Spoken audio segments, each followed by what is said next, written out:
Buongiorno, siamo qui a Pompei nella nostra azienda di famiglia.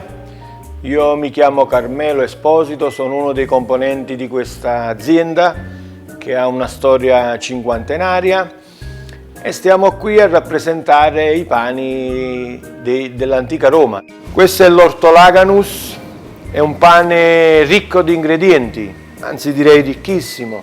È un pane di farina bianca con vino rosso, miele, canditi, perché i romani usavano questo pane per le loro feste. Io l'ho impastato con acqua, farina, con gli ingredienti che vi ho menzionati prima e poi l'ho fatto riposare a una temperatura ambiente. Loro lo tagliavano per così, facevano uscire 8 fette per ogni pezzo di pane, proprio per facilitare le persone nelle feste quando lo dovevano mangiare. Così facendo davano la possibilità di poterlo mangiare senza coltelli, perché all'epoca si presume che non c'erano le posate. Vi vorrei far sentire questo profumo che emana questi canditi, questo vino, è un'emozione. Adesso lo vado ad infornare, ci ho spruzzato un po' d'acqua sopra per dargli colore all'uscita del forno.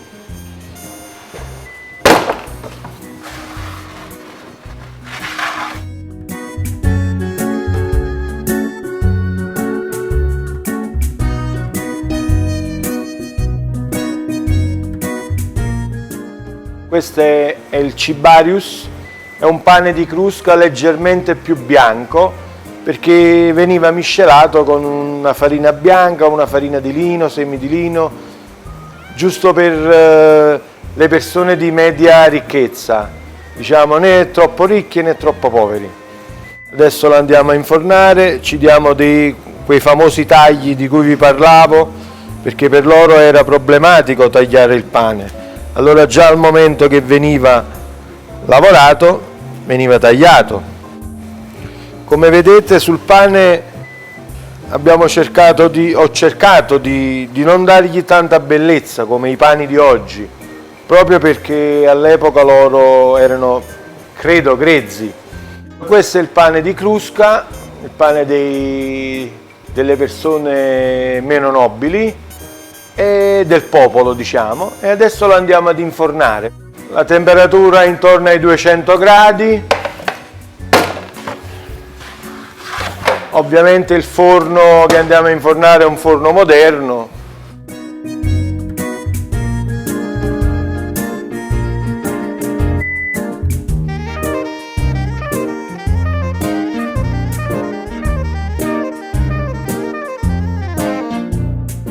Ci tenevo a dire che tutti questi pani non c'è lievito di birra, c'è tutta una base fatta di acqua e farina, la classica biga o il criscito madre.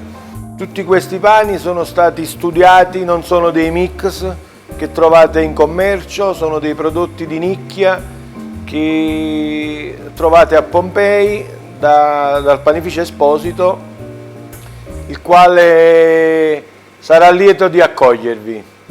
Alla prossima, vi saluto!